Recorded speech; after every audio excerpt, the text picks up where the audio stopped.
Vote for that. Okay.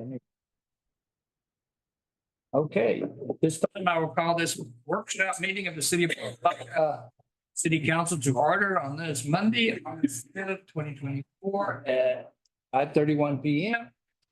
And we'll skip the usual formalities, and I will ask if there's anyone here who has signed up to speak before council or anyone in the audience that wishes to speak. Okay.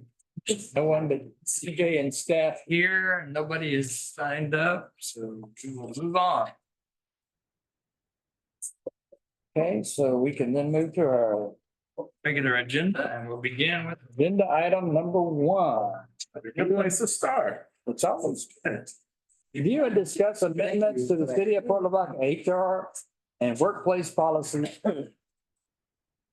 as follows. Chapter 4, leaves of absence, 5, compensation, chapter 6, work environment. That's it. That's it. That's it. That's it. With that, I'll turn it over to Jody. Okay, Sure. I'm gonna kind of let Brittany talk about this, but initially the holiday leave and the sick leave, we've kind of got them together, sort of related, but and then again, they're not necessarily. Just we got to looking at the sick leave incentive program, realizing nobody else does that. And so we're thinking about maybe eliminating that, and then instead that might be an opportunity to, maybe bring in another holiday, and we've kind of done some say on that. So, Brittany, you want to add? Yep. So essentially the no sick leave, I've looked through other policies that cities do, and I haven't seen any policies that include this. So I kind of propose, in lieu of doing the sick leave incentive, how about we add a holiday? You might explain what that is at least for Justin. He may not know. So the no sick leave incentive is, so if you don't take any sick leave within a 6-month period, then either you can get paid for 8 hours, or we essentially give you a vacation day if you don't take any sick leave within a 6-month period. So about half of our employees probably actually get this incentive. And then, others do not, but I think what we were realizing, a lot of people, when they get sick, they're either not taking it because they want to keep this, Right. or they're using vacation instead of they're sick so they can keep this benefit. And it just seemed like, I don't know what we were trying to accomplish by incentivizing not taking sick leave when you need it. yeah. So To earn your 3 day. That's the point. That's the point. I agree with you. Yeah. So do more people get asked for the 8 hours pay, or do they want the extra sick day? Because that makes I would a lot say of it's difference. pretty split down the middle. But either way, I mean, the outcome is still the same. I mean, either they're getting paid the money or they're gonna get paid another day. By using a vacation. How soon do you put it on their paycheck, the 8 hours?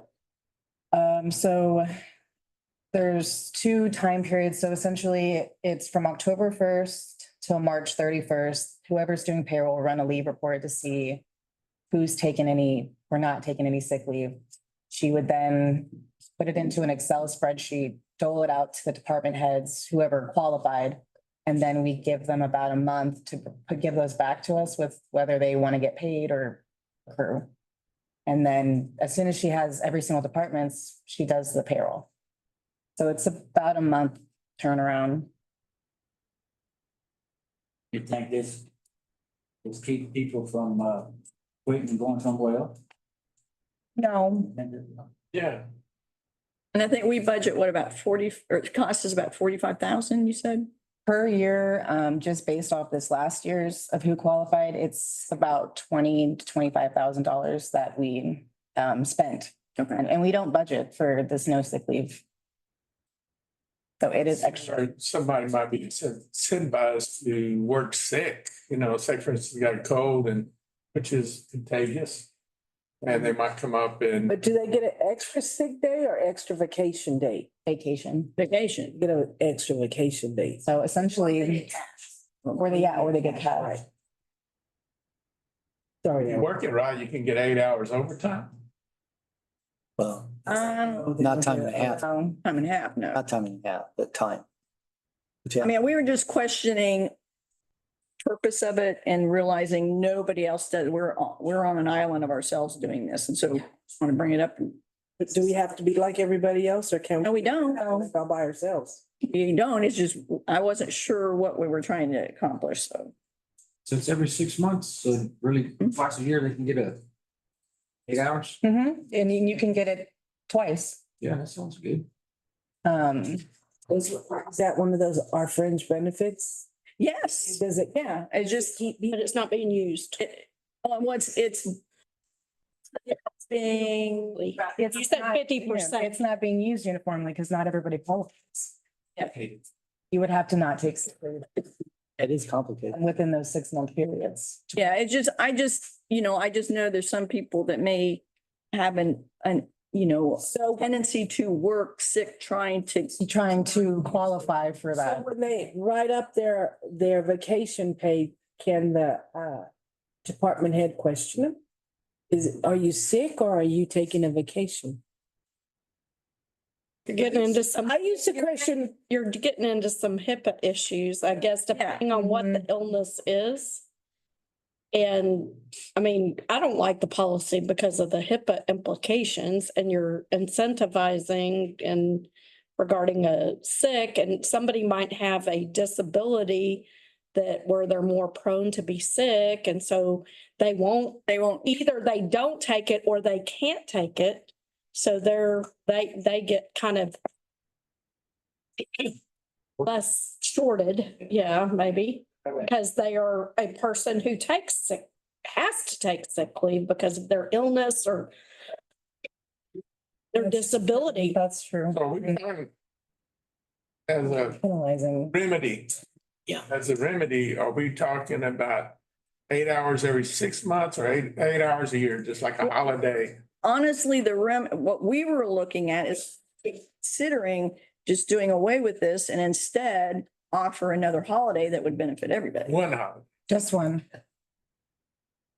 Yeah, but I like incentivizing the guys and girls that don't miss, that you can count on. Not to say that people can't get sick, but you're really not taking anything away from them. They're just not getting that little bonus piece.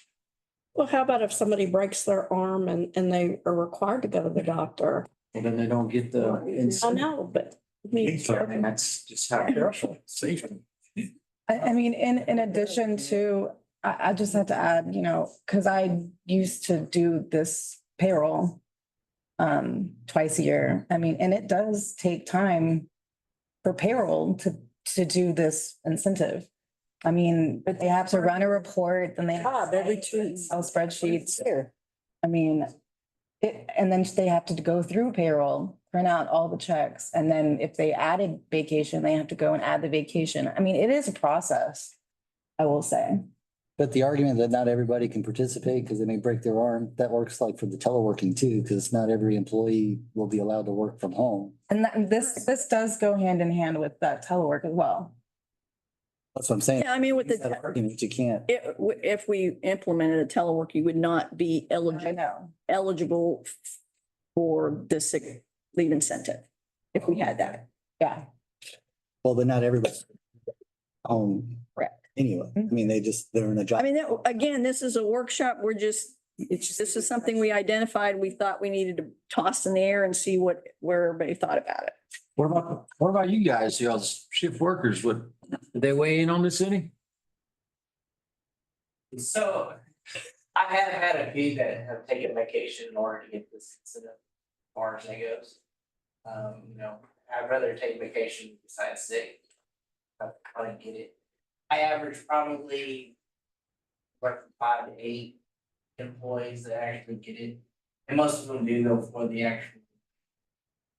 So I think it averages maybe 200 something as far as the check. So. It's based off your hourly pay. Yeah. And you have a lot. assume I so rate you that would meet the criteria.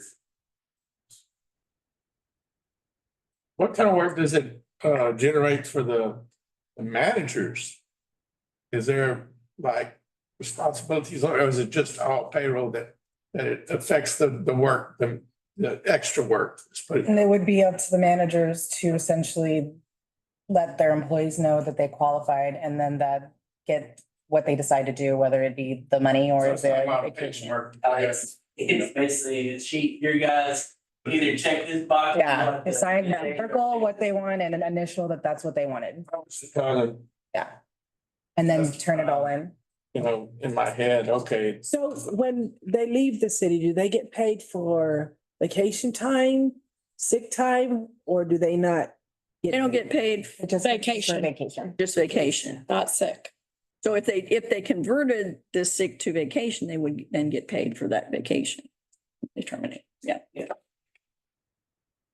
I'm trying to see if, wouldn't it be better just to use your sick day, not your vacation day? Because if you end up, Well, Yeah. That, I mean, yes, I know you're when gonna get paid the vacation. I left one of my jobs, I got like 3,000 vacation pay. I never used it. Used it last week. I was already on vacation. but again, the thinking process was, if we, and maybe council's ready to add a holiday regardless, but we're just thinking that maybe if we substitute this one, then if Would it cost the city more? This program, the incentive program? And not add a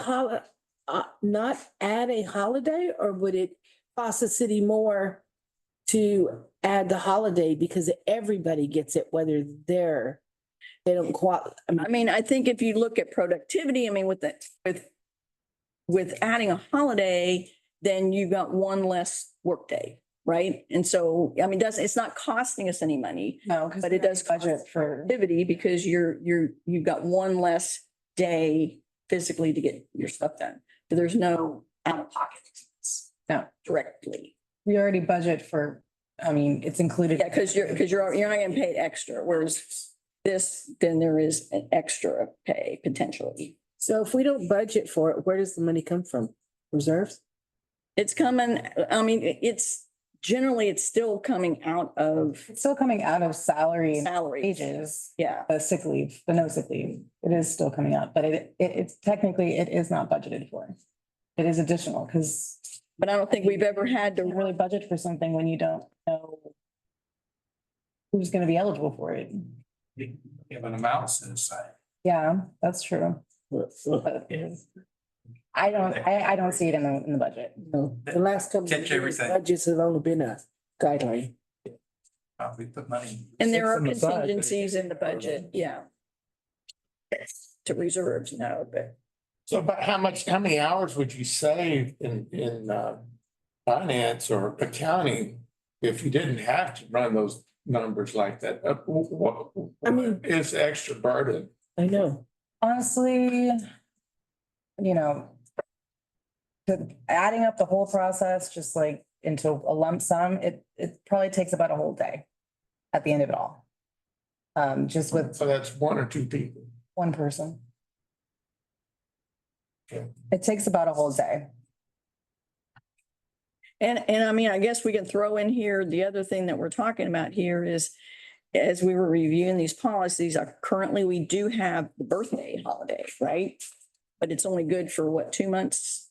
And we do have the Months after your birthday? as of right now, it says within 60 days of that. And so we were proposing to convert that to a floating holiday. Where you can take it anytime during the year and not just limited to 60 days at. For the year. Birthday holiday. That's another holiday that a lot of companies don't give. Yeah. Right. I mean, I think we've got, in here, there's just 4, 5, 6 cities, including us, that do that. Employees like that? Yeah, I mean, I think, The only thing with the birthday leave is because it says It's it's 60 days of your birthday. So a lot of people, depending on when their birthday is, it's super hard for them to actually schedule their birthday. I've only done it once. Birthday present, just give them a day. They can pick. Just within the calendar year. If you're gonna birthday holiday, I'm with you on that. I know we get it in mid-coast, and mine falls in the summer. Typically, it's one of my personal busiest times, so it's hard, it's difficult for me to take it during that time, but I do. Thinking that floating is just like giving them an optional day. It really doesn't tie to it. Yeah, It's an option for them to use it at any time. It's just a floating holiday, right? And then I did add a little tidbit that we didn't have in policy either, that, you know, with this floating birthday holiday, that they're not, if they don't take it, they're not gonna get paid out for it, and it will not carry over. Right. If the rules. You know, it just. And you have to apply for it. Yes. Just randomly saying, I'm taking my birthday day tomorrow. No, you still have to request, Hedgers. just like any vacation. So I don't, you know, I mean, what, I mean, am I hearing council would just like to leave things the way they are? Which is, you know, fine too. Which is the incentive program. The way things are now, we've got an incentive program. We have a birthday holiday that has to be taken within 60 days of your birthday. And we have a total of 11 holidays. Just me, I like incentive and I would change floating. And the 11 includes the floating holiday. So we have 10 without that. Get rid of the birthday and just call it floating. They can take it anytime. In the calendar year. Picking a holiday is kind of tough. Martin Luther King, I'd like to do that holiday, but it's right after New Year's and Christmas holidays, so. They don't take them all at the same. Well, again, and we had, Well, it's one or the other. We're not keeping the incentive and giving them a holiday, right? Right. well, I mean, that's, It's gonna be hard to put up. that's up to council, obviously. How do you guys, I mean, back to the peanut gallery over there, I mean, do you guys think they'd rather have an extra day vacation or do you think they'd rather have the incentive? I mean, what's the? Like the incentive, kind of like upper, You want a vote? Okay, so you want both? Okay. Would it help in retention of employees to do that? Well, I mean, we did pass around here, actually, this was done by the city, just comparing cities in our area, Honestly, how many holidays. I counted them up just before here. I mean, Yeah, seems to me like everybody has at least 12. yeah, we're 11, including birthday. Yeah. Yeah. And And that extra New Year's Eve. Yeah, New Year's Eve holiday, we don't have that one. That adds another to our Christmas. But we have the incentive policy. Yeah. So we're gonna do a show of hands or what? Cause I know we're. no, we don't need a vote. This is a workshop. It's a workshop. It's Discussion. trying to get, you know, at least maybe an idea consensus or whatever which direction we want to go to present this to council at the next meeting. I like it just the way What it do you think, is Alan? because I. like the same. Okay. What do you think, Mr. Chair? I don't like the idea of incentivizing somebody to come to work sick and then spreading it to everybody else. But wouldn't they just take vacation and then? Yeah. Yes. No, they're gonna use their vacation for vacation. If they can come to work and they're half, lucid.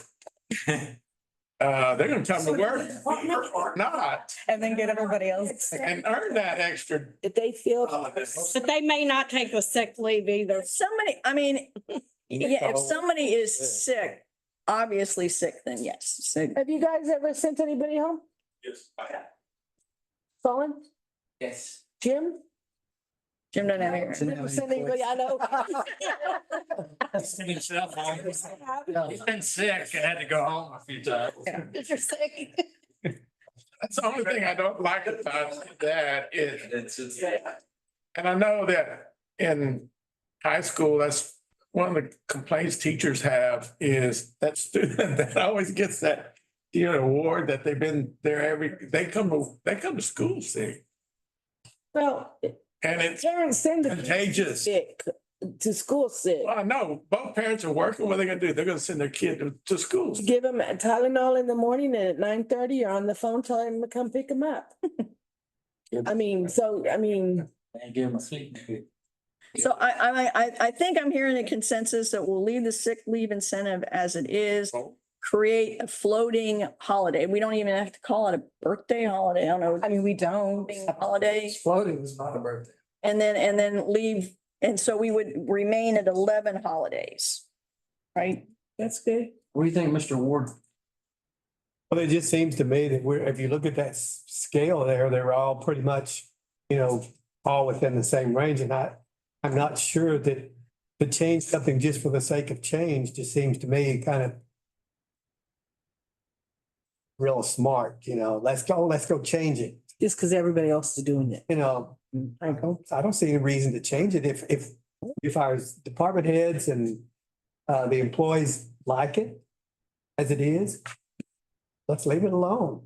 Main thing is to look at what's gonna help us with retention and bringing in new employees. They're gonna help it all. Well, it's only on the days that we have to work and everybody else is off. Yeah. That's when it comes up. Well, why don't we get President's Day or why don't we? So That's the only time it comes up. Well, if you look at banks get. Okay. I mean, that's what I'm hearing. I mean, and that kind of creates, because right now it's not a true holiday because a lot of people aren't able to take advantage of it. But if we make it a floating holiday, then it is truly a holiday. Everybody. You gave them more time to, Yeah. Are you gonna limit when they can take that day?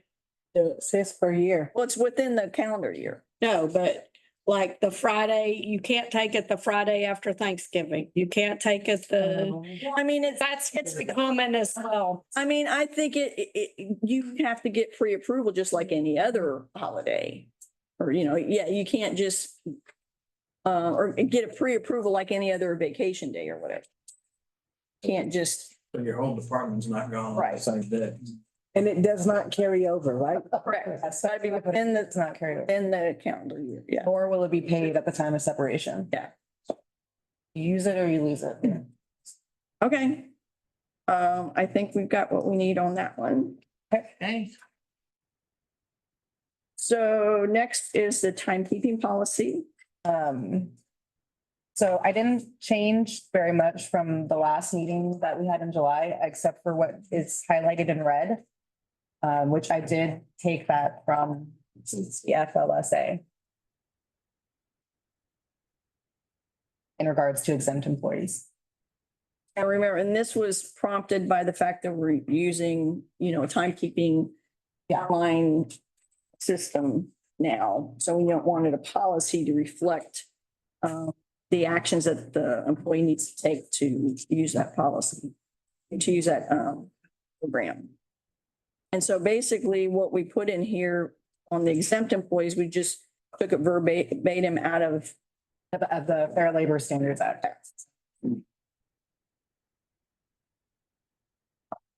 It just essentially just reads out what we legally and that's from an exempt employee's. So is it when an employee is absent from work for one or more full days, we can take deductions, absences for one or more full days due to sickness, disability. The employee's initial or terminal week of employment, and then for any unpaid sick leave for the FMLA. But these deductions are only made after they've used up all their allotted days, right? In regards to the for the family, the FMLA, yes. But what it's saying, if you are missing work for a full day, then You are allowed. deduct from that unless you use sick leave or vacation. Right. Right. Once you've used. But once you use all of that, Then you deduct. correct, yes. So is there any way this can be bypassed? Like HR can say, no, you're sick and, you can go ahead and we're gonna go ahead and pay you. Can we do that? No, No. Have we ever done that? no. Okay. So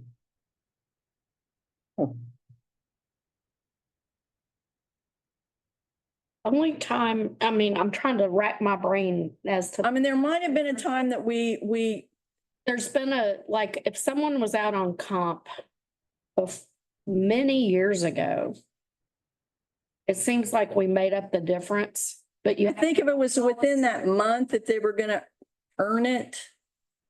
And they might have ended up taking it early or something, but yeah, so we have done that, I think, like allow them to borrow borrow it within within a period of time.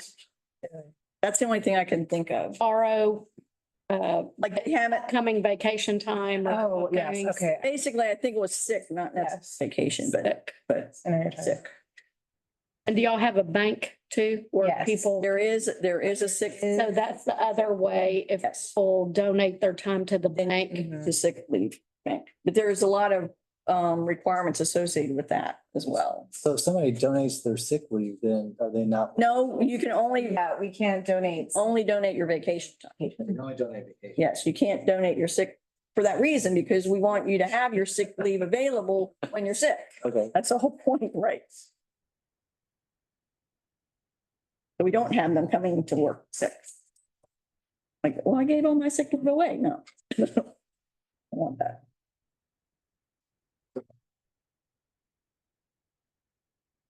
So does this look okay? I mean, again, I think, I agree, the wording is better than what we had before. We just took it straight out of the law. So there was no, So then this is necessary because now the language that in our policy doesn't allow for deductions if you take more time off than you actually have.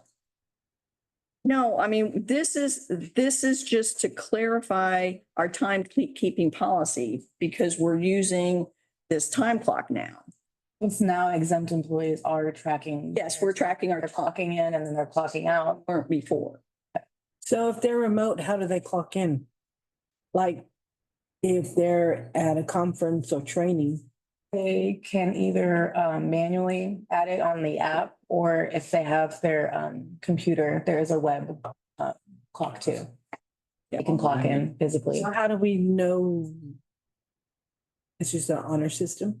There's a geofence. Yeah, I mean, as far as around here, there's a geofence, yes. And if you manually add it, you have to write a note, which then your manager or whoever's And we'll see, that you had, it requires you to put a note.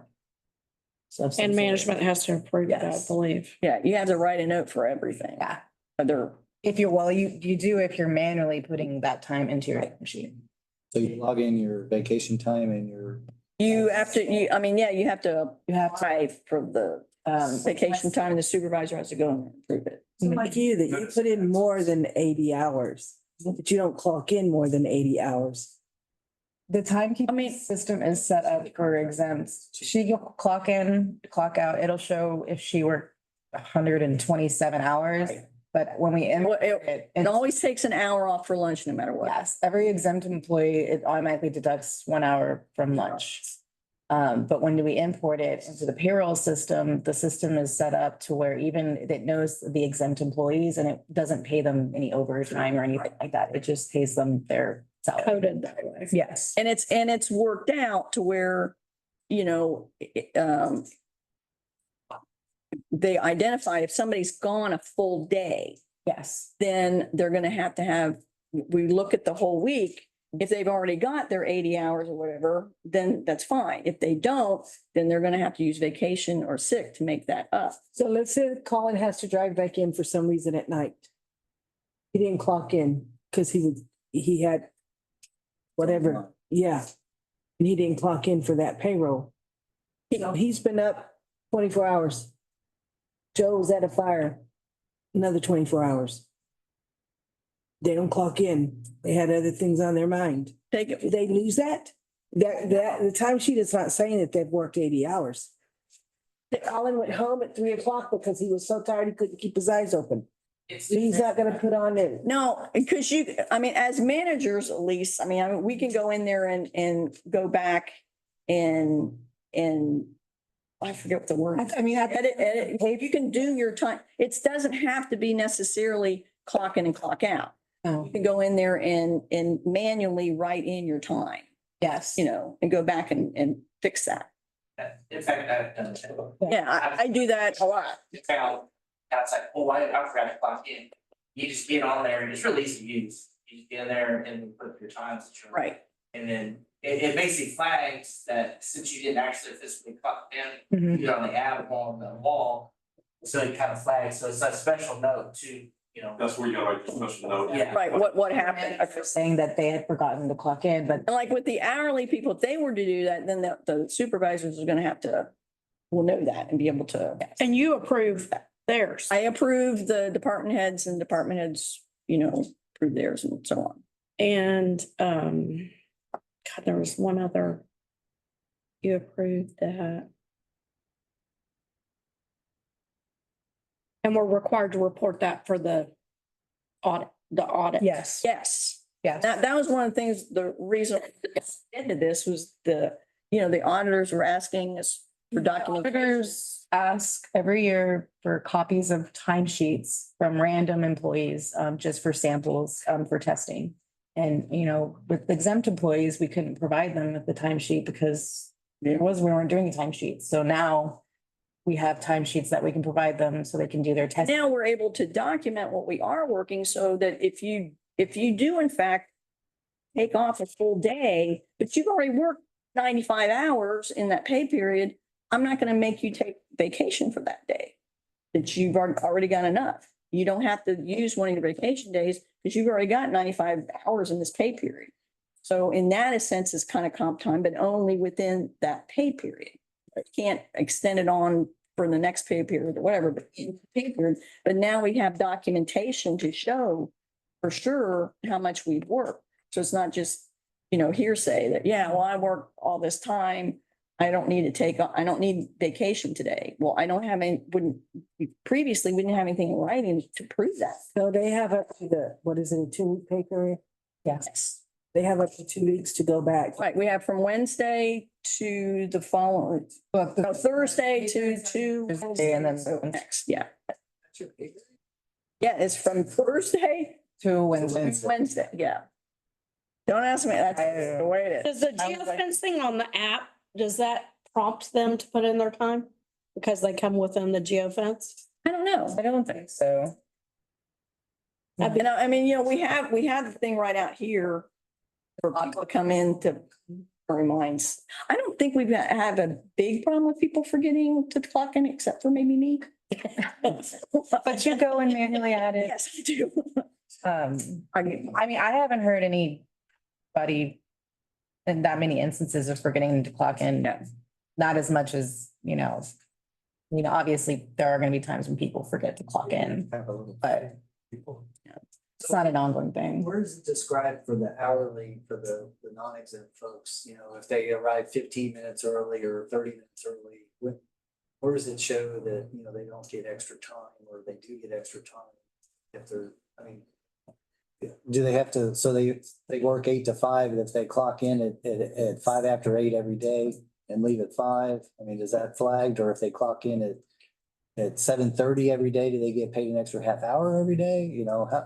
Essentially, I think that would coincide with the overtime policy and that being the department head's discretion. When we set up this system, I got with all the department heads to discuss how they manage their employees' time, because I know every department's different. So the system is set up to essentially, it's up to the department heads how they do. I don't know how they do it. Our department did 15 minutes early and then they say 15 minutes late. So it's a window of, So it's yeah. exactly what a plant environment would be. You've got. I think Public Works is doing the same thing with, it's 15 minutes, but it's within, It's 10 actually. yeah, but it's a little window. 7? Yeah. But there's still a window, but I think that he has it set up that you can clock in 10 minutes early, but it pretty much rounds up to your scheduled time. Okay. So you can clock in, but it's not Early, you leave early? Do your guys leave early? We do 15 minutes windows, but they always say till 7:15. But you have to wait for shift. You have to wait for. Shift starts at 7, but if the guy gets early, where if the person that's getting early, gets in 15 minutes early, he can start reading the daily log of what was passed down information for us or whatever.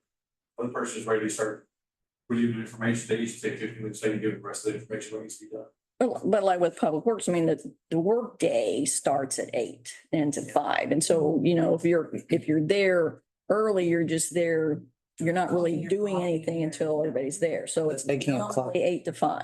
They They would don't clock get in paid for when those they first, extras. if they got there. They And clock in, they would just wait till 10 till or something. Yeah, and to be honest with you, I'm not sure. I don't think we've had a problem with people coming way early. I don't, Yeah. so I haven't, heard anything, and I think honestly with Wayne's, I believe that his employees, it won't even let them clock in if they come in early. Too It'll much just- early. it'll literally just not let them clock in at all. What are your hours over there, Joe? Like 8? And hours a day? he's actually sick tonight, or he would have been here too. Oh, yeah? The 8, also 72. Okay.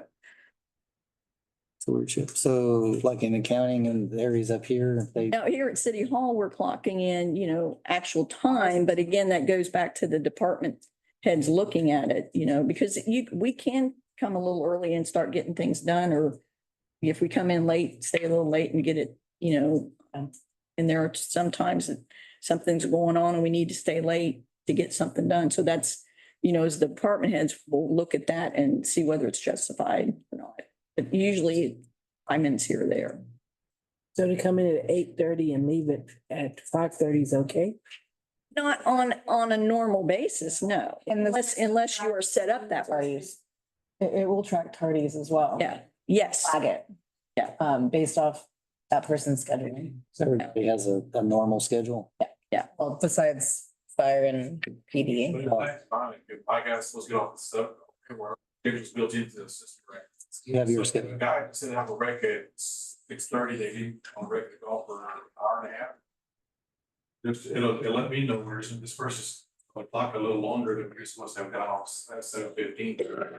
I look at the notes and Mike say, well, they have run number so, it just tells me what they have, go back into the run book, see if they actually have run that time, what time the call was terminated. I think we have to trust our department heads because we've got a situation, you I know. don't think we're not saying we don't trust them, Jim. I think we're saying we have questions and we. No, I understand that, but the thing is that Don't trust our. when we pick at something because it's like, oh, you know, if you come in 5 minutes before, you come in 7 minutes before, what about if you come in 18 minutes after or something? You know, let's trust them. They've been doing this, let them work it out, you know? Trust them, we just want to know the policy. Exactly. Yeah. We just want to make sure that we understand the policy.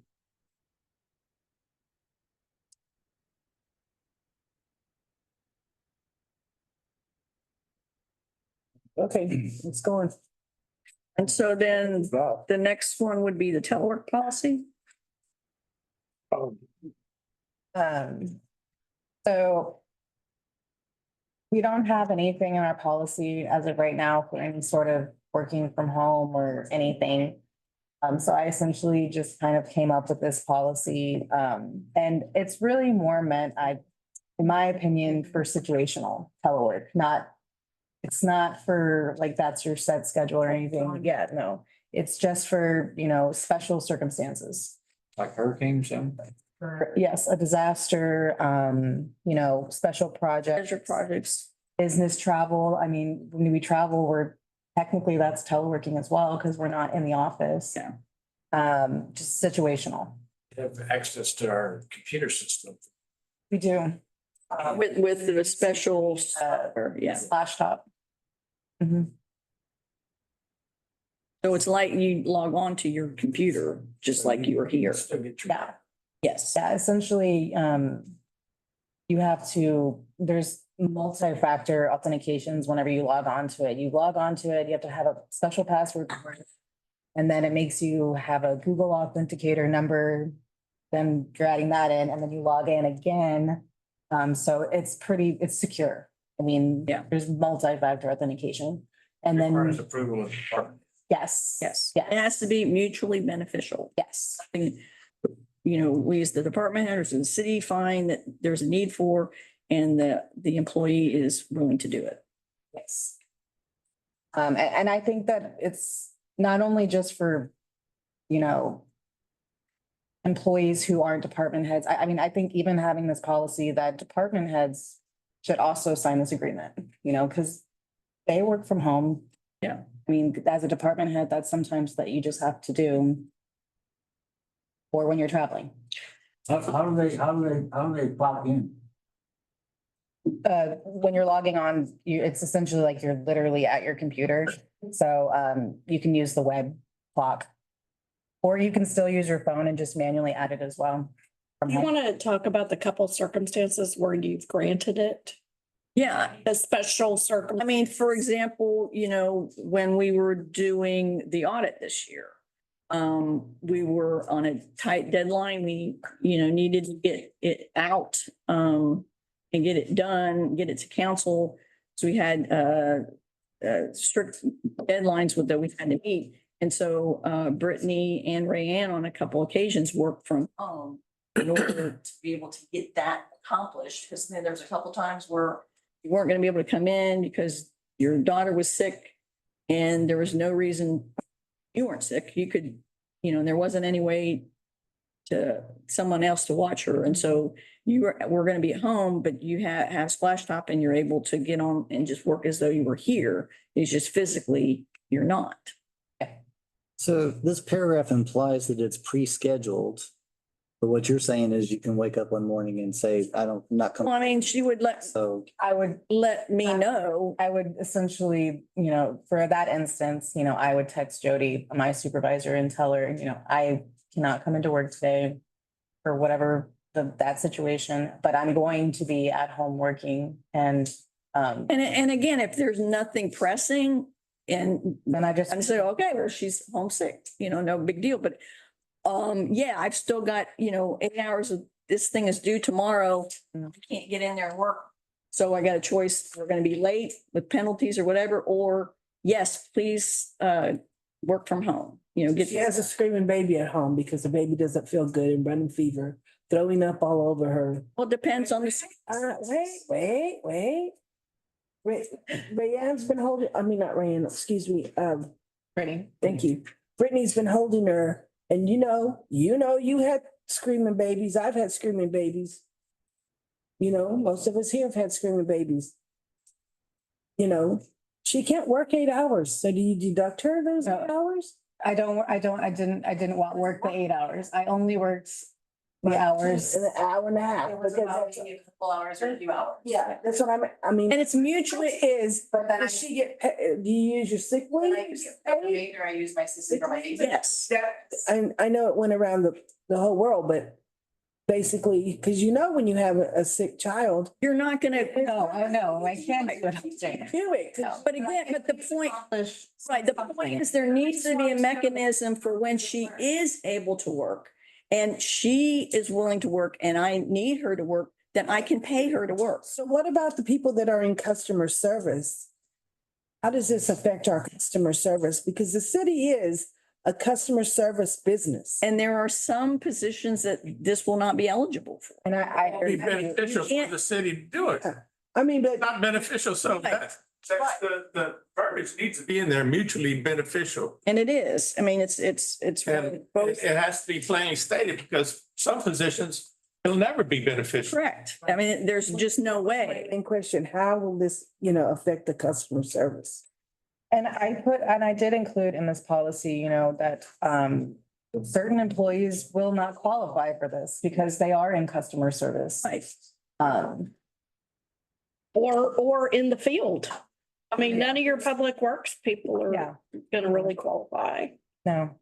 But again, we felt there was a way, we needed to have some mechanism for those. And it doesn't happen that often, but when it does happen, that somebody doesn't have to use their sick leave when they're at home doing work that's accomplishing something for the city, that I should be able to pay them.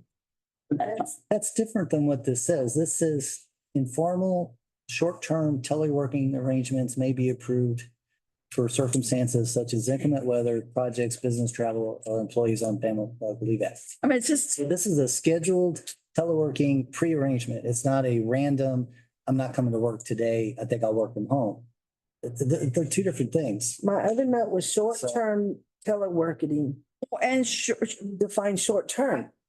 I think that. Short-term be, you know. a couple hours. One day, can it be a couple of hours? Can it be 6 weeks? 6 weeks is short-term. I mean, you know.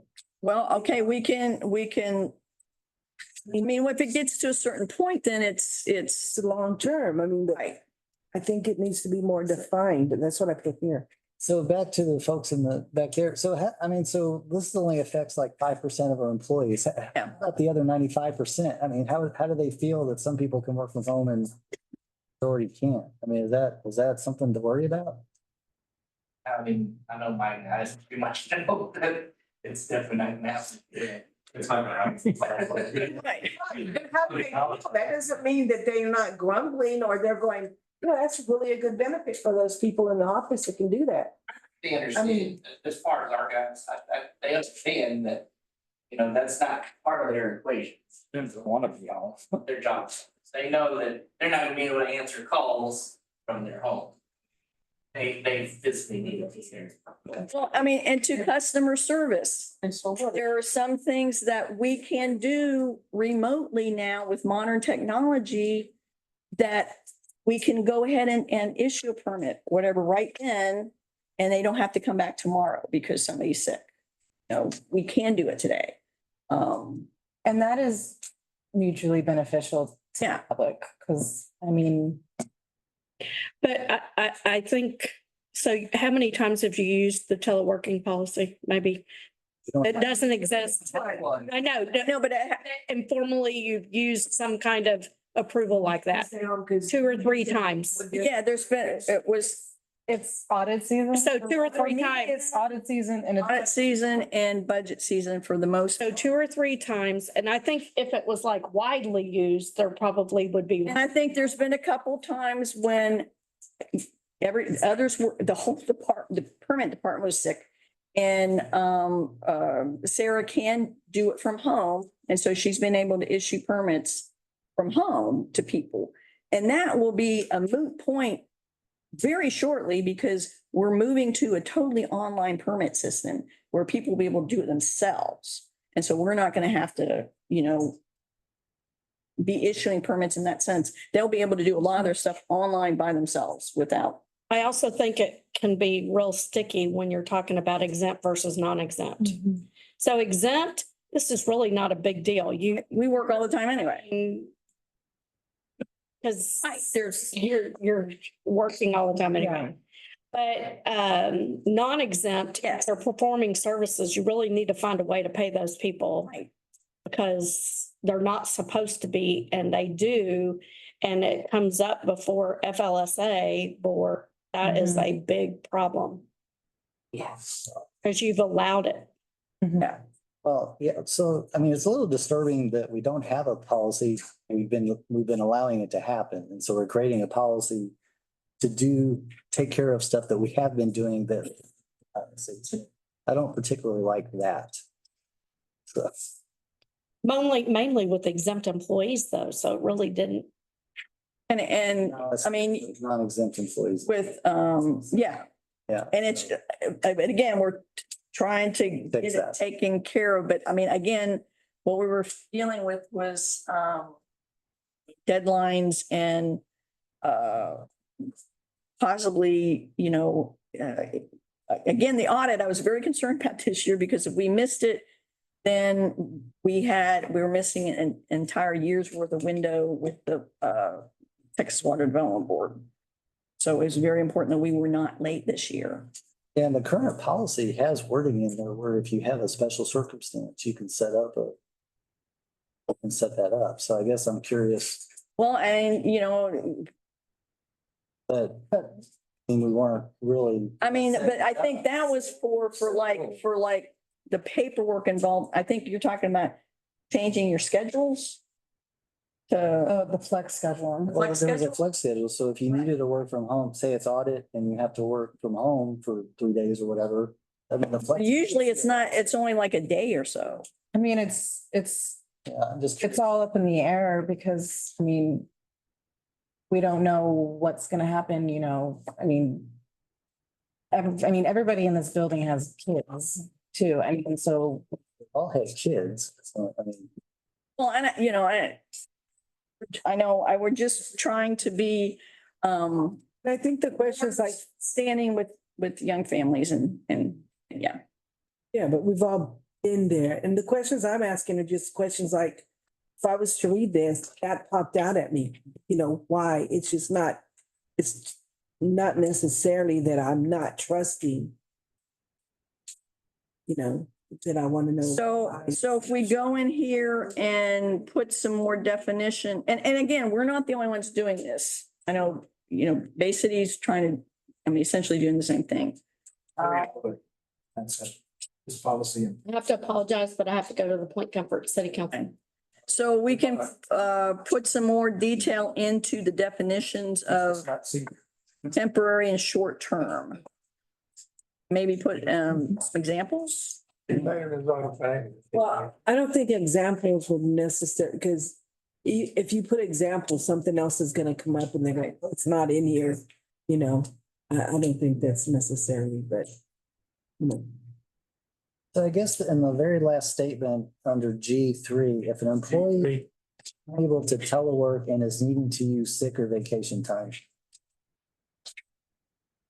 I put that because just like the example is obviously for my example, the one example is I didn't work all day long. I only worked 4 hours, meaning if that would have been the situation, then I would have to use sick leave or vacation to get my full 8 hours. Yeah. Your internet's out. Or if the internet's, yeah, then you can't work if the internet's out for sure. But like I said too, is if I didn't have some sort of a special circumstance or any employee, then I wouldn't work from home. I would just use my leave for that day. But there are certain instances where certain employees may have a deadline or certain things that they could accomplish from home if they're sick or whatever situation that there is. So I have two things. So do you think there's a way for this to be misused by employees? Is there a safeguard for that? I don't know how many children Brittany got, but if she has 5 and one has a virus on Sunday, so Monday and Tuesday, she's gonna have 2 sick babies. Wednesday, she's gonna have 3. By Friday, all 5 of them are sick and she's gone crazy.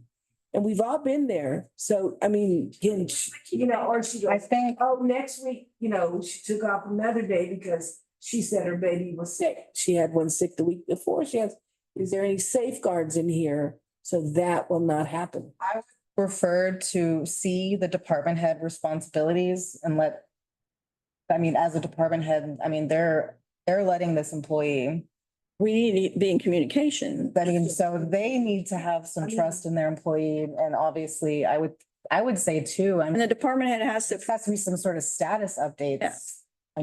To prove that you actually are working, yeah, you know. and we need to get a product. Pick out that, we'll flag that. Do what? Yes, I can create Like that? in the timekeeping system for anyone who That's teleworking, that's teleworking, where they would have to clock in and state that right? they're at home that day teleworking. And again, if there's a special, Computer all the time, I mean, you know. well, and that's another thing, we can get a report from Splash Top that says, you know, if they say they've been working all day and we go on there and see that they logged in for 10 minutes right there. Okay, something. But she could be doing something or he could be doing something on paper. I don't know your system. I don't know yours. But I'm just asking. That's a good point too, because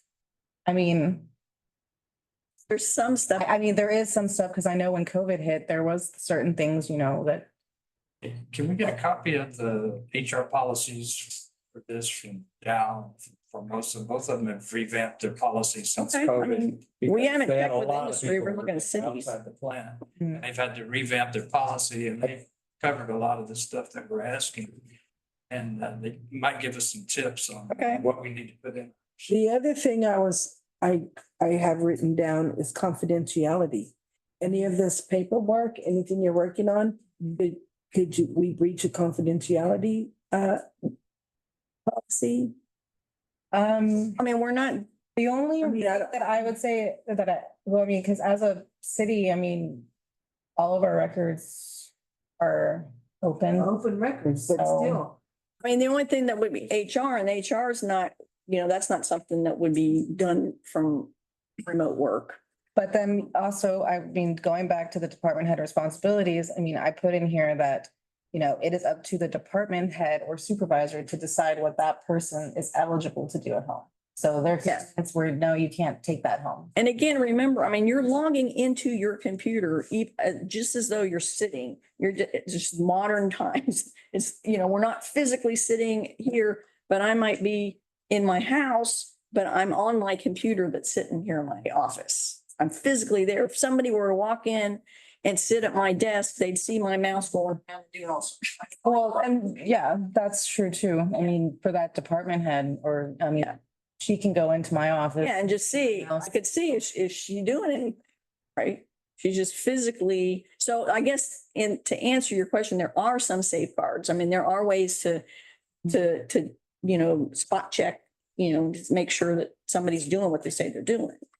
And again, we're only doing this when we're looking at some kind of product, some kind of deadline, some kind of deliverable. And so if the deliverable doesn't come, well, then, yeah, you were working 3 days at home and you didn't do this, something doesn't jive, Even so too, and, like, not even just the working from home, like for, when I go to a conference or Rayanne goes to a conference, she should still be able to at least answer her emails while she's gone, and that's still technically, I mean, she's not in the office. Yeah. So that's not allowed down.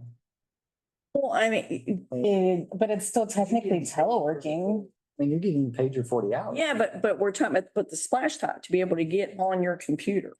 She would have to get onto Splashtop to check her emails or do anything. And so that's kind of where the teleworking come into, because in order to be eligible with that, then you need to go through IT. We've got to have, because we're not going to let just anybody use any old software to use this. It's not Gmail, because you can do it, where we used to be, can't do it now, but it's got to be Splashtop. It's got to be something we've approved them to get on our system. Are you saying that we're gonna pay, trying to just think out loud? We paid for her to go to 8 hours to a class, and then for 2 hours, she answered email, so she gets 2 hours overtime? No, I mean, No. that's the way it, to me, that sounded. not, in that term, I'm not even referring to pay. I'm just referring to her being able to. Yeah. That is not included in it. It's not an addition. With that, And It would be in the realm of her training hours, there's a break, a 15-minute break, and, she has time to check her work so she doesn't fall behind, because when she's gone, everything's waiting for her when she gets back. Nothing stops. Yeah. Being flexible is attractive to employees, and it's for long, it's gonna be the thing that, hey, there's gonna be a lot of flexibility in employment. And so I think it would be forward thinking to be a little more flexible and then meet those deadlines, get those things done that we need done. oh, I agree, but I just have questions because, No, I didn't say you don't, I want your questions answered, because from what you were saying, I made my deductions. What was that deduction? Uh-oh. My deduction is, hey, let's be flexible. Let's work this thing and mutually beneficial. I love that. So the boss says, no, you can't do that. It's not beneficial to the city. Take care of your kid. exactly, yeah. Or. And that would be the default. That would be the default. But sometimes, that we need to get something done and they are able to, and they're willing to, then let's work this out and do it. Can certainly be abused by the easily, so. If the supervisor allows it, yeah. Well. Yes, but again, it's pretty easy to see that happen. Well, if the supervisor, if there'll be a pattern, And there'll be, I mean, it'll be a separate job code. and that might be a. So we can That might track be an and see how opening on long the. we even, We need another supervisor, it looks like. yeah, There will be a checks and balances. yeah. And I did add on there as well that, you know, that if deemed necessary, the employee or city have the option to terminate the teleworking agreement at any time. Supervisor feels that they're abusing it. So. Yeah. So, like, all departments get trained on this. Right here, the request, the program. Splashed up. Yeah, I mean, those that are, Those that, that have to telework, yes. yeah, because the fire department wouldn't need it, so why would they get trained on it? Yeah.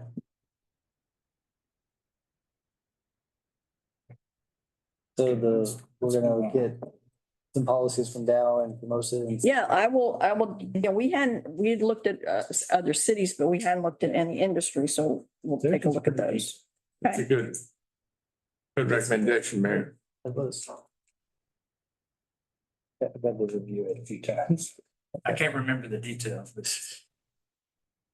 to get that. they've covered a lot of the things that was asking. Right. Okay, then lastly is, of the policies anyway, is the emergency disaster policy. And this, you know, what we have in place right now, I mean, really, we don't have anything other than stating that, you know, it gives provision for weather leave to employees that don't, or called away, that they don't have to stay, you know, it's a dangerous situation, whatever it is, you go home, you're still getting paid your regular salary.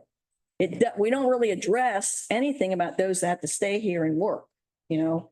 And, you might recall that after Hurricane Harvey, I think actually it was in 2009, that we did a policy trying to address this for exempt employees, but in that policy is not correct in that we made several of the provisions contingent upon getting grant approval or FEMA reimbursement, which is illegal. We can't do that. We have to have a policy regardless of whether we're going to get reimbursed of anything or not. So simply put, what this policy provides is that, and again, this is up for discussion, is that for exempt employees, salaried employees, that once the emergency is instigator, we declare, okay, this is the emergency time. Once it starts, then their salary is converted into an hourly rate, and they are paid for every hour that they have to stay here, and they must reside at the EOC or City Hall or wherever we've designated until the emergency is lifted. The hourly employees, the same thing, they are paid, but they, once the emergency starts, they are paid time and a half. Yeah. Except when they're sleeping, we still need to pay them because they are being required to stay here. But we were thinking, well, that seems, to me anyway, it seems a little extreme to pay time and a half to sleep. So during sleeping, we're paying them straight time, but when they're actually working, they're getting paid time and a half. So what do you? And I can, Sleep, and I know it might be, you get like 4 or 5 hours of sleep and then. right, and then, I mean. I'm on the go or something. What about, are you saying an 8-hour? No, we would, we would clock that in. With the timekeeping system, Yeah, we would clock in.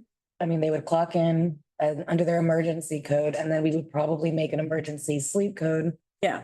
Just clock into. And then once they wake up, then they clock back into. I know Alcoa used to pay him straight. I think it was double time, something. no matter if they were sleeping, no matter what, they were there and the Right. the whole town evacuated emergency and they were there, they got paid. Well, And they're not sleeping. and They're putting their life on the line. And I mean, I don't disagree. And I mean, and I did find out today and got clarification. And again, we can't, I must stress this, we don't want to base any policy on the presumption that we're going to get reimbursed about anything. But, you know, if FEMA will pay for sleep, if it's in our policy, they'll pay whatever is in our policy. Yep. You know, if we get to the point that we've got a disaster that we're getting reimbursed for. But, you know, just like Beryl, we may have some short-term situations that don't rise to the level that we're going to be dealing with FEMA and getting reimbursement. So we just need to be prepared for that additional expense. But clearly they need to be paid more than, I mean, right now, we just pay them. There's no extra, you know, They're just paid based on. pay based on the fact that that's work. So they need, And so they need to get paid because you're right. I mean, they can't be home with their families. They are required to be here. So they need to be compensated for that. And whether sleeping or not, you know, I was just gonna say, if we were worried about disincentive or incentivizing people to come to work sick, you know, we're gonna incentivize people to not go to sleep. So Right. I think if they're here, they get paid. okay. But there are safety things. So like when I was on startups, you know, I could only work a 16-hour day and then that was it because it's like a truck driver, you know, you're not functioning. Right. So I think there's something should be built in for that. Well, I know in the county's policy, it does say that first 24 hour, I thought there's a time limit where you can only clock in like 24 hours maximum for the first, maybe it is 24 hours. And then after that, you've got to have maybe 16 hours or something. Yeah, so I would worry about that. So But they've got a little bit of, Maybe 2 weeks of downside. Do you like the 8 hours off, instead of straight pay? Because it kind of forces them to just relax and take a break so they don't overdo it. and again, I don't think, I mean, when we're in an emergency situation, we're not necessarily going to be mandating so much sleep, but I think you guys really, I mean, we try to encourage people to get some sleep at least. I like And that. again, it depends on the emergency and what's going on. The first 24 hours, you might not get any sleep. so like for Harvey, how much sleep did y'all get for Harvey? Because this last one was nothing. I mean, Right. but Harvey, both you guys were here, right? So how much sleep? You didn't get any sleep? You're on, you're always doing, during the How city, was that for you're us? water, you're out, talking, you just don't, you don't sleep. Nighttime when there's that, you sleep 2 or 3 hours and you're good with that. Like you said, Yeah, well, in the county's policy does say that for the first 72 hours of the emergency, you can record up to 24 hours a day. But then after that, you can only clock in 18 hours of actual work. But I mean, we could build something in there. Yeah. I really believe that's risky. I think we ought to pay them straight time and a half and then, but this is my opinion, 24 hours, time and a half, and then they can only work 16 hours. They have to be off 8. I think that was a good idea too. So time and a half, but so we're not paying for sleep? A time and a half. Rather than just stay here, so. So if they're allowed, so there's a difference between they have to be here or they have to be at the fire station or they have to be at the police station. To be here, Yeah, so then they should be paid for every hour they're here. a time and a half. That sounds fine. Yeah, but they have to get some, you know, you Yeah. have to Right. sleep to the extent possible. But I don't know, is that something that we put into the mandate in the policy or just I think. put that up to the discretion of department heads or? I think it needs to be in the plan. And then I think as a department head, if I see somebody kind of, go take a break. And it's like a fire extinguisher. You have too much free, you just put it on a truck. But I think as far as, tell somebody, hey, you need to go east downtime, go lay down. So Joe, you run pretty much all the time. So who tells you to go sit down? Because you know when they tell you to sit down, do you go sit down? Honestly, really? Okay. Because this should go across the board for everybody like you too. So what happens? She is. So what happens when they're allowed to go home then, you know, and then like they'll work 18 hours, but then they can go to their house I and mean, if they can go home, they're not getting paid. they would be clocking out. They clock out of the emergency, right? Because this only applies if If there is, yeah. At the- and it doesn't, whether it's the EOC, whether it's City Hall, whether it's Public Works, wherever they've been designated, they have to stay. They can't, they're not allowed to go home and be with their mom. And Public Works has their whole thing. When they built that new one, Yeah, they they, built it all for them to be able to sleep there and. Yeah. And shower. right. But they're mandated to be there. If they're allowed to go home at night and just come during the day, they're not gonna get, they're just gonna get. So I also think this time and a half should be for exempt employees too. I don't think it should be just for, That's up to council, you know. I mean, it's- At that point, it shouldn't really matter whether you're a salaried employee or an hourly employee. You're putting your life on the line for your community, you know. You should, you know, technically you should be with your family, but yeah. Martin Brown. You get to. Why do you stay at home? right. Joe, like for Harvey, how many days straight were you working? That was the whole week. Ask Jody, because Jody was here. I was here, but I was working remote. I know, Yeah. but she could. See, that's scary. That's, We're able to get a hold of Judy quickly. Yeah. It'll probably get a hold of her. Right, because, yeah, that was a weird thing because I know they were having internet problems here, but at my house, I didn't. They were able to get in touch with me, so I was the one handling all the social media because I could do it easily from my house and they were having a terrible time here. So there was a lot of remote communication, but it was the whole week. Scheduling your employees, tell them this is what I need you to go do today, and go over here. And then we're out still doing the water, still driving around helping people out. Y'all were too, right? Y'all were too. Your department was also doing work quite a bit. It was anything that arose, like if HEB opened up, you know, we needed to be there, keep, you know, lots of people in it. When they bought the 18-wheelers with food, water, that they had to be there because people always wanted to go out with there and we're helping them. We needed them there. Yeah, Any gas station that opened, you know, we actually needed to actually form lines. Keep people from. and nobody got hurt during Harvey? Any of you guys? I don't think so. employees. Was it city employees? What's funny is when the traffic lights actually went on, that's when we had our first streetcar pileup. Lights came on. Okay, so what I'm hearing is, time and a half for all essential personnel for the duration, whether they're awake, sleep, or whatever.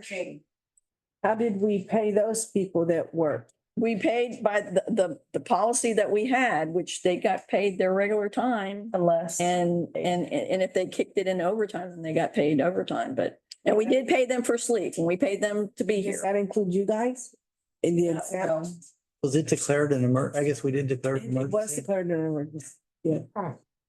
No, I mean, all we had was what's written in the policy right now, which was, and even the policy that we kind of quasi did in 2019, I couldn't even use that because, again, it had qualifications if we were getting reimbursed and if this and stuff. So we just went by what's in the policy, which was just straight time. But we did pay for the full time. If they were sleeping, whatever, they got paid. So how do you differentiate there? So like for this one, so there really wasn't any major impact, but we had all the preparatory work to do. We declared a time, basically the city manager decides this is the city, the emergency starts now. We started it. So if the emergency starts now and it's preparatory, do all 105 employees get time and a half until we start to evacuate? No, the only ones getting a time and a half are those that have to stay here. So they don't get to. The others, everybody else is getting Well, because regular time and once they're sent home, if it's still during daylight or work hours, they'll still get paid. Nobody's getting shorted time, they're hourly, but the essential people that have to stay, Saturday, time and a half starts. When the emergency. Yeah, because there's some prep time ahead of time that's just. Regular time. Yeah, because volunteer was still on Friday. So those that- Just keep on keeping. What are the city councilmen doing in a situation like that? What's the goal? What are we supposed to do? Are we supposed to be involved in stuff or what do we do? well, good thing, and one thing, bringing up, I mean, council, and I know, Joe, you can help me out with this. I know council is supposed to have some of that NIMS training, everybody on council. And I just got an email on that here last week, and I was gonna put something together and may try to do that similar to what we're doing the cybersecurity training. But I thought only the councilmen that had clearance could come back in or I the had a personnel. You need a first responder. Yeah. Yeah, Approval from. because I We know all have that, one, right? no. No, Over? we used to, but not anymore. I don't think- There's an actual list that they keep, right, Joe? LaDonna is the one that takes. Yeah, I just went to LaDonna and she made me one, but You were here during Harvey? Uh-huh. I left, I wasn't here during, But I know, I mean, council. I came back the day after. City Hall does, So what did you have to do? does ours now. I stayed most of my time No, but the list at is made by the her. courthouse and just checking on things. And then our church, we got up really fast, so we were feeding people. So I did that instead. I didn't do a lot with the city. We Jerry, do the Jerry, back. Saw your card. Yeah, not everybody got them because I didn't get one, but I went to the emergency meetings. Donna the one up the list, because if it's a disaster, they're not gonna just let us in just because we have a badge. 'Cause I have an old one, but I'm not on the list. No, and I think I actually There's an actual- changed that badge stuff. Yeah, We can make we have a badge that. Yeah, I'll check with her. We can't just make it. no, because there are the, Don't take it that either. till they mandatory evacuated. The man. You did. okay, so to answer your question is, you're not, I don't know that you're required to do anything, but you know, if you have something you can do, you should. I'm gonna get I'll get clarification on that. I mean, we all did Still stuff. time and a half? Regular pay.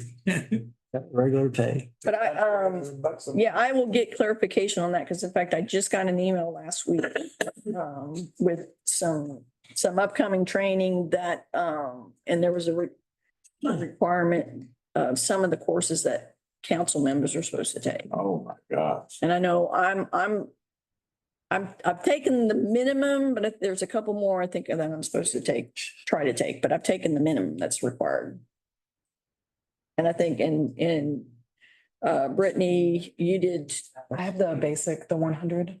you took the one, that counting one or something. I need to take the 700, the one that you just did, but I have the basic. That's one, I did that right before Beryl, actually. Something was telling me, I think I need to do that, and so I did. Okay. Okay, Is that it? Well, Well, for- and on the hours of sleep though, I think we need to investigate that because I'm worried that put some, there might be some liability if we don't. something in there. Because if somebody doesn't have sleep, they get hurt. Well, it should be more safety than reimbursement at this point. Well, they still get paid, so it's not a pay issue. It's just, Safety. yeah, it's a safety issue. Yeah. Right. As far as. The problem is- As far as you can't work over a 16-hour day. Is there a policy for that? Yeah. Well, There is a policy? Oh, if it's part of what's that? Police. It's part of our policy. Police, well, I think, so we need it to be, so that's, But it yeah, needs to be, That's part of that. in general, yeah, we can't have people working 5 days straight. But the plan, I mean, you just can't do it. so those of you that You worked hire here in Beryl, Huh? y'all only got paid straight time, right? So is there any way that we can go back and retroact got paid? I mean, I guess, You? I I think that City council could. Council can probably do whatever they want to do. But city man, you're on a contract though, so you. I mean, Yeah. that was my thought honestly was no, that I would not. Because you're right. I mean, that would, I wasn't. There's a different situation. Time and a half or anything. These guys, Wayne stayed, who else stayed? Joe, Colin, Wayne. I don't, I mean, again, we went by the written policy at the time. I will check with Anne Marie and see what she says about that. It has to be stated in our employee policies or they can't get it. Right, and that's- Giving them extra that we're not allowed to. There you go. Yeah. We can't. Because again, we're dealing with public funds and so, and our policy did not state that. So we were just. Big money, but you have to have a contract of some sort, or policy to base And your. that's why we were trying to get this before the next storm, so we can actually have it in place, you know. I was just trying. Yeah. Well, and honestly, that was, I know for like Harvey, I know you put in a lot of time. These two guys put in a lot of time. You know, I know y'all did. and I know, you know, and like I said, the council did adopt a policy after the fact. Again, it was after the fact, Harvey, trying to account for that at the time, but it wasn't done. It wasn't done right. There was that many caveats in there that we can't use it as. And I'm not trying to toot my horn, but, and I may not be, here. Since I've been on council, I've been asking for policies on emergencies, especially hurricane. And saving up for reserves, especially for hurricane. Because it just terrifies me, because I'm not from Port Lavaca. No. You know, and I've seen some of the stuff. I don't care how long we've been here. And I can't get used to it, just can't get used to it. Well, I mean, I always have been asking for policies and Maintenance records. maintenance, thank you. Another, you know, and I just feel like some days we just, like Jim said, we start talking and then we don't do nothing. Are there some employees that are required, that can't refuse to stay, that you have to stay? well, when they're employed, you are an essential worker. And so if, you know, emergency comes up, you will be required to stay. Or what happens to those people's families? Well, they're given time before ideally before the actual emergency time when everybody has to stay. They're given time to go get with their families ahead of time to get them. Reason for the families to stay here. No, No, just employees. Get them out of here. yeah, because we want them, safe elsewhere. Not have water, electricity, it makes for. a Right. mess. Like Darren Hardy, none of us do. Yeah, Right, right. pretty bad. Get complaints all day long from elderly people that didn't evacuate, that were complaining that we're not providing them water or electricity. I said, we told you to leave. That's all we could do. Oh, I'm glad we're doing these policies. We're trying to get there. And again, this year, we're gonna be looking at all of our HR policies. These are ones that we're on a time constraint. We really need to get them. Ideally, if all things good, we would have been doing this in June before the hurricane season, but we looked at this and then just saw some other things as we were looking at it. But we're going to be looking at the entire HR policy this coming year, and because But these policies don't require two, they just require one vote. correct, yeah, and we'll bring this next Monday. That's what we're hoping to do. All right. Well, Agenda item 2, Yes. review and discuss amendments to DBRA fee rate, water rates for fiscal year 2024, 2025. Oh, so just before we do it, so if we're gonna look at Dow and Formosa policies, we need to have those sent to us in advance, and if you wanna. okay, At I mean, it, least extract the. either that or we'll just do if we're not ready for the timekeeping one, we can do that. The telework, we can do, Emergency. pull one. that one later. Yeah. There's no real time constraint on it. I'm on work. I'll leave it. I thought he was talking about. Yeah. Because we can probably pull that one and just get the others. Yeah. While we were doing this workshop, we gotta do it all at the same time. Yeah, that should be. Okay, every year you know that we have to go up on our quote unquote GBRA fee. We got one more year. I think it's this year and then one more year. It's Right. 26. Well, this would be 2025 and the next year's to 2026. It's funny how that works. Okay, When I was looking at it, I thought we had one more year, but there was 10 years total, Yeah. so in case you don't. but that's just the catch-up rate. That doesn't mean it won't continue to go up. But what it is that we are contracted with GBRA for 4 million gallons a day of water. Okay. And so they have to have reserved for us essentially 4 million gallons a day of water. And so about 10 years ago, it's 9, 8, whatever it was, they were going to charge for that. Right. Well, it was a huge amount to hit with the city all at one time. So they came up with a graduated plan. So each year, our acre feet increased by 1/10 or 1/12. And I should have brought that contract. It was over 10 years. So it was one. Yeah. 1/10. Each year we got another 1/10 of our storage that we were going to pay for. And then of course we pay for that at their per acre foot cost, which goes up each year as well. So this year, let me back up, the current GBRA fee, and what that is, again, it's our fee that we pay to GBRA that assures us by contract, we have 4 million gallons a day of water. Currently, the customers are paying $11.46 a month to generate the revenue we need to pay the $52,266.67. This coming year, we're going to be increasing to, it was 12. Last year was 3,580. Oh, that's per month. Sorry. I'm sorry. Okay. Yeah. Last year we were paying for 3,584 acre feet. This year we're paying for 4,032 acre feet. We're ultimately going to 4,400 acre feet.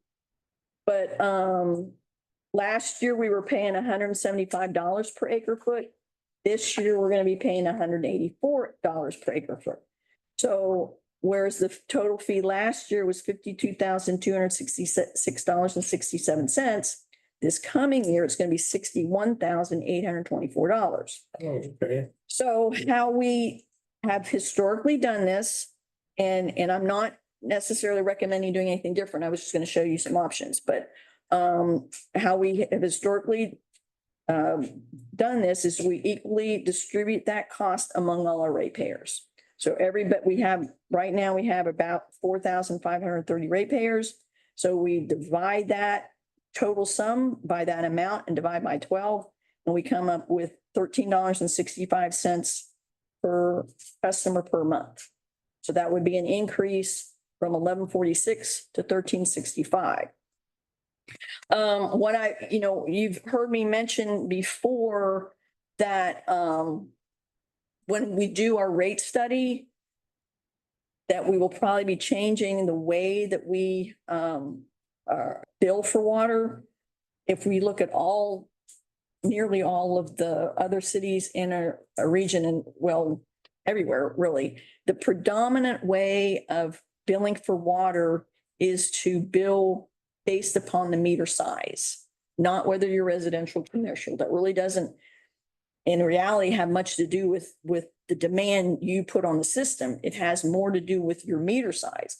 If you got a 3-inch meter, you have a larger potential demand on the system than somebody that's got a 3/4-inch meter. So by all rights, you should be paying a more pro rata share for the base fee of the water. So what you're seeing in this spreadsheet, where it says multiplier equivalent meters of 3/4 inch. A 3/4 inch has a multiplier of 1. Okay. And then you go to 1-inch meter. A 1-inch meter is going to have a multiplier of 1.67. That means that it's theoretically got 1.67 times the demand on the system than a 3/4 inch meter does. A 2-inch meter has a multiplier of 5.33. In other words, a 2-inch meter or 2-inch service can, it can need 5.33 times the water, or has the potential of using 5.33 times the water of a 3/4 inch meter, just by the sheer volume of water that can go through a 2-inch meter or 2-inch service versus a 3/4 inch. And I just stopped at the 2-inch meter, but you can see the little chart that's the bottom there. This comes out of AWWA, and these show the factors as you increase in meter size. So how most cities do this when they do a rate study and they establish their fixed rates, their fixed costs. Then they'll divide those fixed costs among the ratepayers. But it's because your fixed costs, you want to cover your fixed costs whether you sell a drop of water or not, right? And so the base rate is what your residential customers are paying. And so as you increase your meter size, that base rate gets multiplied by these multipliers. So, if somebody's paying a base rate of $10.75 for residential, then somebody with a 1-inch meter is going to be paying $17.95, 2 inches, $57.30, and then it goes on. When we do the rate study, the thing that we don't have right now is the base rate will increase dramatically to some of these customers, in commercial, and as your meter sizes go up. But the volumetric rate should be going down because, we're trying to capture all our fixed costs in the base rate without selling any water. And so if you do it right, then you get all your needed money in your base rate, and then the volumetric rate, which is, anything above the actual water that you purchase, then that's going to be a little less than what we're charging now. And so that's part of the rate study, is figuring out, what the true impact is, because right now, some of these, commercial companies, they may not be paying much of a base rate, but they're paying a whole lot in volumetric. And as the more water they use, it's even higher and higher. So we have budgeted this coming year, for a rate study. And in fact, Brittany and I are in the process right now of fine tuning an RFP, and with the hope that we'll have somebody on board beginning October 1 to start doing this. And have somebody from the state helping us with a rate study? We did a rate study, 2 years ago. It was one that was done through the TCQ. Might have actually been Water Development Board, but I think it was TCQ FMT program. And the what he brought back was just what I said. It's a rate study or a rate structure that's based upon your meter size. And the reason why we did not implement it at that time, because we had just barely, I don't even know if we've actually begun doing the meter swap out. And so we had like 50% of our meters were not accurately reading. I guess my point on that we didn't pay for that study, right? No, That was a benefit. So why wouldn't we use that again? Why would we pay somebody? You get what you pay for. So, we could. Was the data not valuable, or? Obviously our meters were messed up, but. Well, I can tell you with the FMT program, you typically get like 2, if you really talk nice to them, they might give you three different kind of scenarios. Okay. But if you pay for it, you're going to get however many scenarios you might need. I've done both, when I was in private practice, there's smaller communities. Clearly the free FMT program is the way to go. But if you got any sort of complication, and one of our complications is gonna be looking at the impact of the wastewater treatment plant debt. Kind of maybe think outside the box if there's, other. I'm just thinking with everything we've got, it may be worth to get somebody that, to pay for a survey to where we've got a lot of alternatives we can look at and not just one or two. How much is that survey? We're probably thinking 20 to 25,000. Are we budgeting for another HR survey this Yes. as well? Yes. So that's another 25. It's like 25 too, yeah. The, We got to, oh, the HR, that's 25,000, but I am splitting that between the different funds that we have our employees in. So Budget item. I don't know. I mean, it doesn't seem like rocket science. I think it's a. I don't know why we would need a ton of scenarios, but. well, I mean, Understand, but, um, okay. like I said, I've done it both ways. I've always been really happy with the ones that are paid for. Okay. I'm just saying there are limitations on the one that you get for free. And we've got a lot of things to consider. I'm just a little concerned that we may not be able to capture it all. Yeah. In just one of the free ones, that we're a little more complex than that right now. like you stated that you get what you paid for. I mean, so yes, it's about 25,000, but I think by just paying 25,000, that could potentially grow. And again, like the last time the city did do one that paid for, it set up a schedule for like 6 or 7 years. And so that's what we would be looking at, not just one-off, what we do now, but looking to the future and really planning out the future. But again, we're working through that. Nice to get a spreadsheet so that when we have capital programs, we just plug in the capital expense and it does the work for us. Wait, I didn't hear that. What? So if we pay for it, will we get a program that then, so when we have future capital expenses, we can just plug those expenses into the spreadsheet or whatever they provide us, the model. Let's say we get a model. We should ask for that. If we're gonna pay. To that point, that is something, honestly, to your point, it's not rocket science. I could probably build that. Just having time to do that. But I know it's on the free service. I know you can't get that. But that's something, yeah, I'll look into that for sure.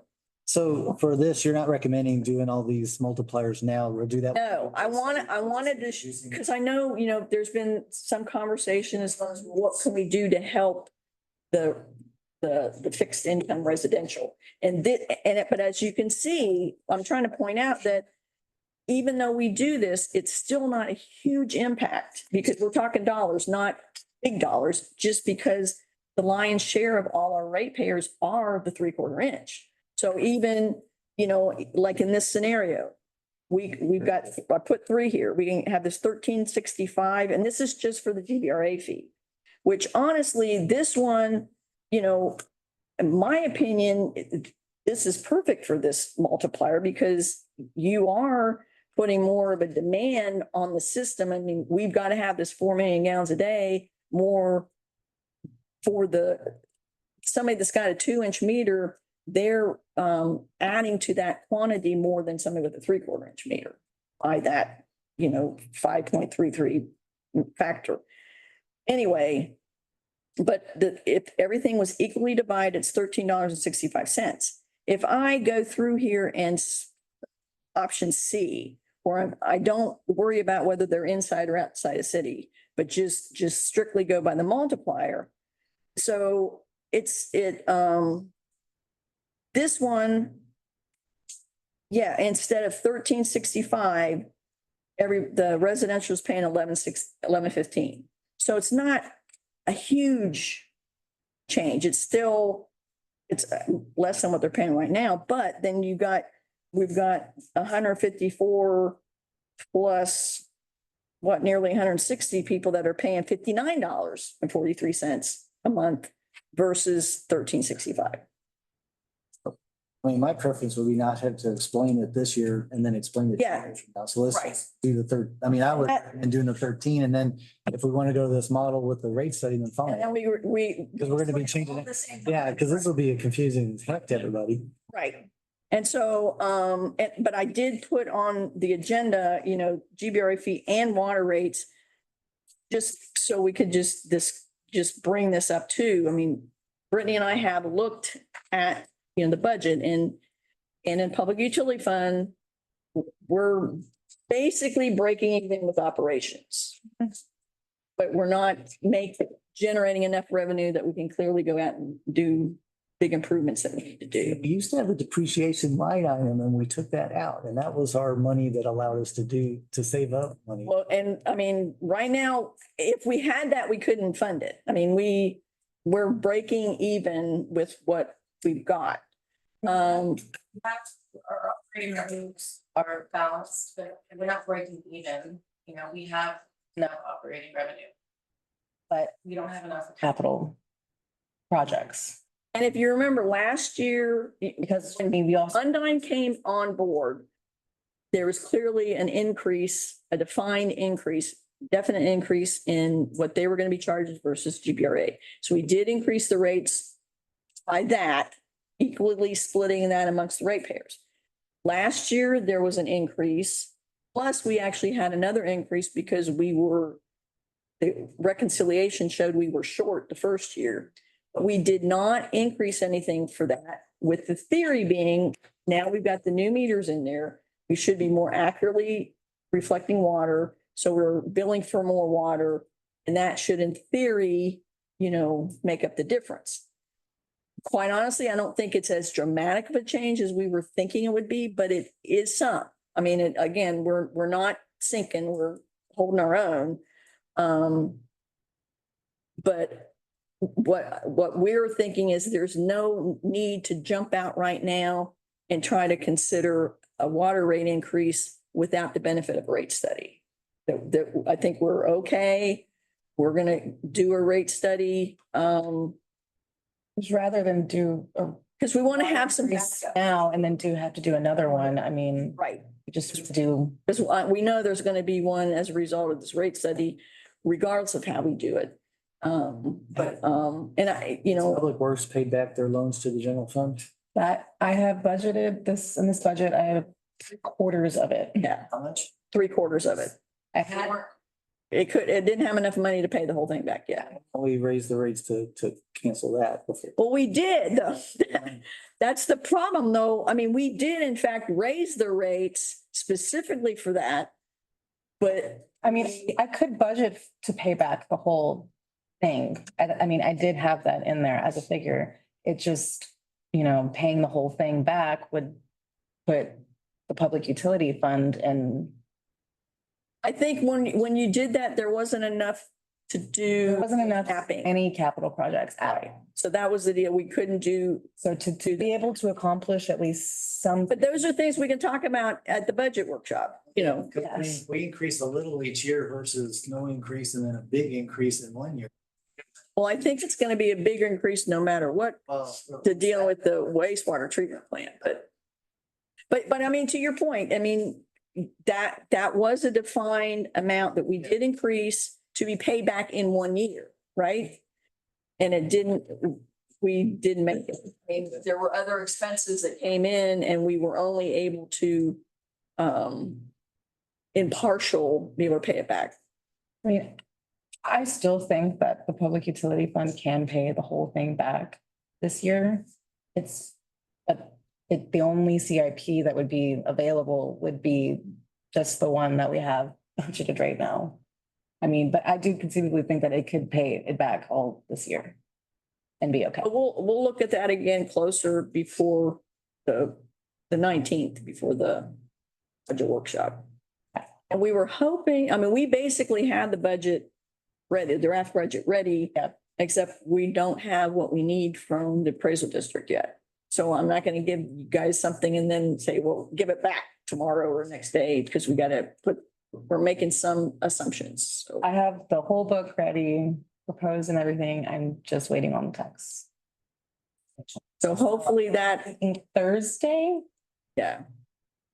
Thursday this week? Yes. Okay, so we'll still get the books a week or so. Oh, yeah, yeah. I mean, we were hoping to give them to you today or tomorrow, but I don't want to give them to you till we have that for sure information from the appraisal district. Already, just need those last pages. So do we need, I mean, we can't make a decision because we're in a workshop, but I mean, do you, I mean, at this point, what I'm hearing, I will bring back in a fee rate amendment ordinance to reflect the $13 and whatever it was, 65 cents. And you guys, right now, no, you guys are all good with that? I mean, unless you want to throw in another, 50 or 60 cents to somehow even out the difference. I don't know. Will that help pay off the loan? I mean, it could. I mean, I could look at that specifically and see. We have to pay it off regardless, so we might as well, I mean, we should plan for that. It's, hang on. I've written this number down, but then I didn't bring it with me.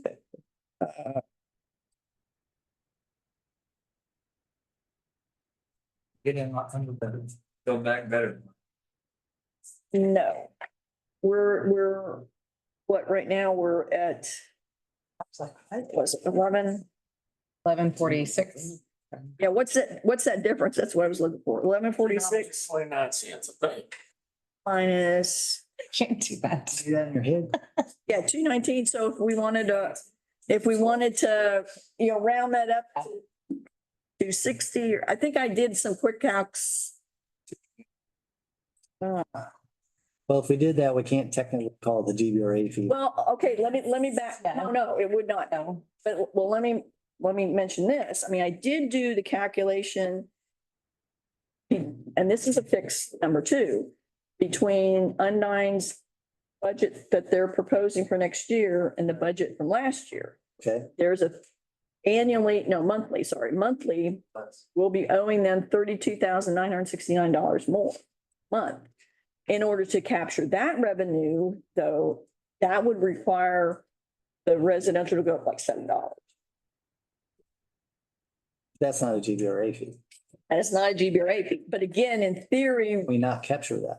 well, but we don't know we're not, because it could be in, again, With the new meter. with the volumetric rates, what people are purchasing, of water. And we can do that based upon this. It's just, I'd feel more comfortable having an overall look at everything, all operations and everything in a rate study. Not just this one thing. It hadn't been dry. in a while. Right, this year's, that's a good point. I mean, we're not selling as much water because it's been a wet year. And Well, that's a monthly expense that we have to cover with with our monthly fee. That's different than a capital. I mean, so I don't know how we can't raise our rates to cover that. So, well, I can tell you this, that, I mean, right now, in reality, we are, since May, we've been sending them $180,000 a month. The underpayment from the first year, I wanted to get it paid off before the start of the next fiscal year. So we've been paying them $180,000 a month since May, I think. It was May. And so now it's gonna go up to 186,737. But again, we don't know when we get the reconciliation, we may owe money again. Or they may owe us money. Don't know until that happens. I thought you said it was going I up. saw that But abbreviation. this is the budget. This is our budget. I thought it meant something else. Now, this is what they budgeted. We don't know for sure until they reconcile. And so that may be the time that we, and again, we'll keep an eye on it. If it looks like we're in trouble, it just, it's hard to do this significant of a rate adjustment without a rate study. Yeah. There's a problem, you bring it to us. Yes. Not negligence, it's just we don't want to burn our users. Or what? I mean, Burn our users more than necessary. but if we get to the point that we're, The rate study, we're probably gonna have to hit them pretty hard. I mean, if we don't spend the money, it's not like it just disappears. It stays in our thing. And so we don't have to charge us but this is, but again, it's covering our costs. It's, but we are right now, we are covering them. And that's what, I mean, we are covering it. And so I don't know whether we can justify that much more Cover. without a rate study, without, yes. We need to cover more capital. I mean, I don't disagree that we do need to increase our rates. It's just we really need to have a rate study to back that up. We're getting a lot of trouble if you don't start funding our capital. But we can temporarily. And that's what we're trying to get this, going as, the only reason why we hadn't done one to date was because we didn't have good data in the system. So And as of this month, we've got a year's worth of good data with the new the meter. rate study be completed I mean, next by budget. the end of by the end of the year, January or so. So we would do a rate change. And then we would look at it. They will come up with a recommendation what we need to do. But again, it's gonna be a total Revamp. shift. And it's not just, and it's gonna be a lot of, explaining, because it's a total mind shift that it doesn't matter if you're residential, commercial, it's what size is your service. But I think the rate study could help us explain to Yeah. citizens. Yeah. And see, and I went back and I looked at the rate study that was done a couple of years ago, and I didn't realize at the time, but he didn't even look at GBRA rate fee. I mean, he just kept it as the same. He didn't even consider it as something to be used in the multiplier, which I really think it would be a great candidate for that, but again, like I said, in the grand scheme of things, it doesn't make a huge difference, even if we do that. That's still a lot of work. Right, does that cover everything, Jody? Yes, Bad but, news. right, but we'll take a closer look again as, if we increased it, not $7, but maybe something under to at least pay off. Or get that loan paid off. I mean, I think it's easy to justify. We have an increase in cost. I mean, I know, I mean. it's a pretty easy explanation. I don't know what the. Well, I mean, and we can do that. I mean, like I said, this right here, I'll pass this out. I did make copies for everybody. So are all our meters, are we done? There's still, I have a 2-inch meter at the church that we still need to change. there's still about 100, I think, that are. Reduced to that. 100, I think it was more like one. Well, I can't. Something like that. Switched out. For the school. I got an old meter at my house, need to be switched out. Oh, yeah, because you keep turning it off. Yeah. Here, pass this one out. Because she can have the same. That one? Is that the one you turned off? Yeah.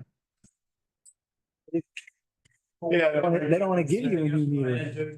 No, I was just showing, this is where, that they take $32,969 a month. That's what's gonna take to generate that kind of money. Okay, Oh, okay, yeah. yeah. Well, knowing you have an increase, I agree that maybe we don't want to go up 7, but I mean, we need to start inching up. Okay, we'll take another look at that and try to come up with some kind of increase. Okay. On a better note, I got a great phone call today. Great, a great phone call. Usually I get complaints. Man called, from.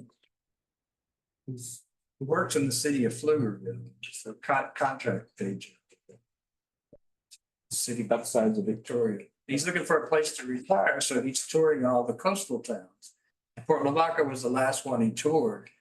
And he called Jody, and then he got my number and he called me and wanted to tell us what a beautiful place we were. This is the best coastal city up and down the coast that he'd never heard of. He'd heard of all the other coastal cities, but he came here because It was a location, saw it on the map and came here, and this was the best looking city that he'd seen up there. Thank God it didn't go downtown. Well, I think he went everywhere. Neighborhoods. Compared to all the other cities, he said this was. He went to the Bayfront and he went to the Beach. Lighthouse Lighthouse Beach Beach. and was just amazed at all the work and I love it. kept everything. I love the Bayfront, yeah.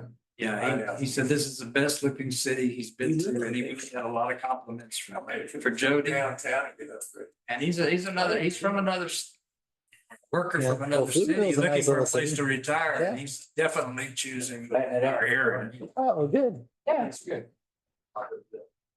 Yeah, those are the kind of phone calls are nice to get. All right. All right. That's it. Make it a minute. So on my trip, I played pickleball, so now I know what pickleball is. I got 2 cracked fingers and a bloody knee, but it was fun, so. Okay, Put a medical center in next to six. so you're gonna be our pickleball expert. An advocate. Okay, 'cause, I mean, we got one penciled in, but, oh, Thanks. Right? Wilson Park. Yeah. Well, that's a good place for it, but it's more social. It's a more social thing than tennis. Yeah. Is it time to make a motion? To adjourn? Yes. Second. Yeah. Alan made the motion. We have a motion and a second to adjourn. All in favor, say aye. Aye. Opposed, same sign. You're opposed. I think it's a Thank little you. workshop. Thank you. That was required, not a. What's that? Motion. Oh. Well,